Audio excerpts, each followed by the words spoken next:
about their wonderful new children's book, which is The Ones Who Walk Above. Do you want to both come up, please? Thank you. What I love about this book, and I've been involved in the Badger Trust in really helping promote this over the last few weeks as it came to publication.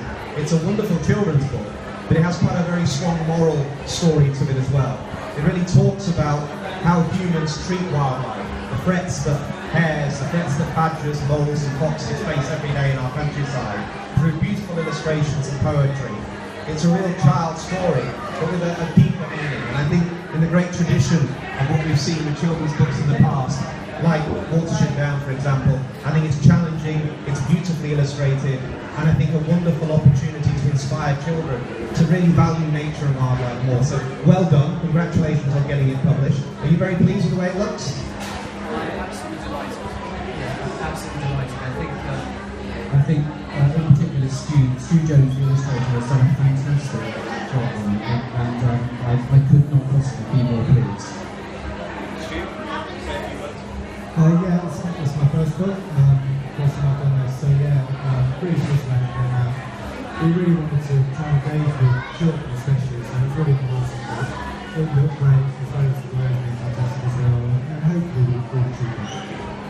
You haven't, as far as I'm aware, taken this to a children's school yet. I know you, I think, tested it on your own children. What was their response to it? It was very interesting actually, because my daughter, who was about 6.5 at the time, was able to read it through without any problems, and obviously for younger children, it can be read to them.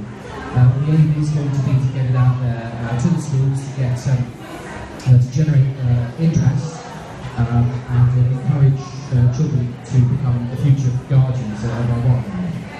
Excellent, thank you.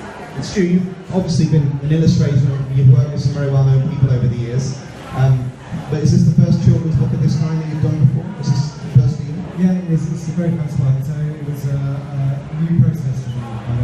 Taking text and words, translating it into something a little bit, hopefully really accessible for kids. Yeah, it was a really interesting process. It wasn't a good option again. And could you see another book coming? And maybe even animation built on this, for example? I think animation would be absolutely fantastic. And after Ben and I have recovered from all this one, I think another one would be great as well. Maybe, we could talk about probably exploring other areas of British wildlife and, see if we can kind of tap into that issue a little bit.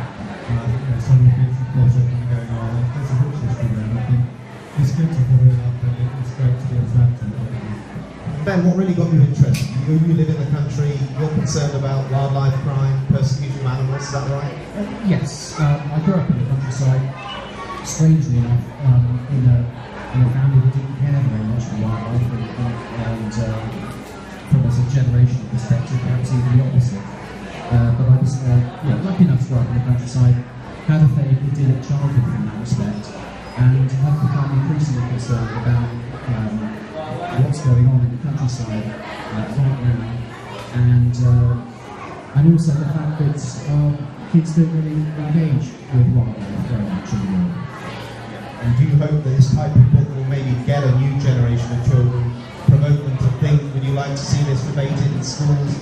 Would you like to see children take this home and talk to their parents about it and the issues raised in this book? Well, yes, absolutely. Very interesting that of course you mentioned Watership Down earlier on. And the kinds of debates that they may be having, some of them are not going to be easy, but nature is cruel, but unfortunately man can be cruel. And the ending of this book is, maybe to an adult's perspective, quite dark. You're saying children see it a slightly different way in your experience.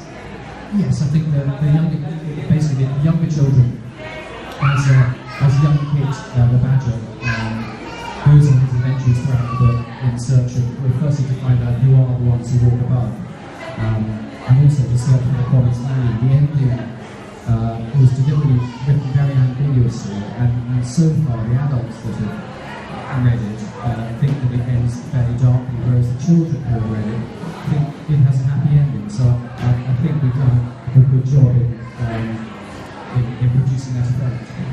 Stu, how do you feel about, firstly, how the illustrations and the words have come together, and how the story sort of reaches out to a young and adult audience? I think what Ben's saying about the children and adults